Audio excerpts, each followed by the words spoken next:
kimwaga hiyo. Limefikia. Sasa timu kale mbona mnamkimbia?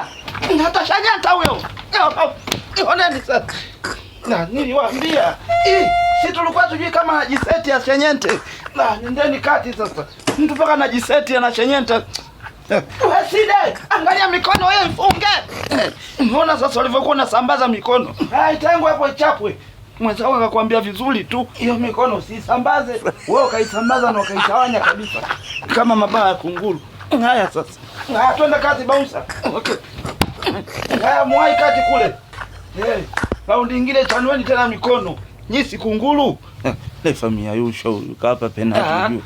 Mimi Yusho sasa ni kuyayusha sasa.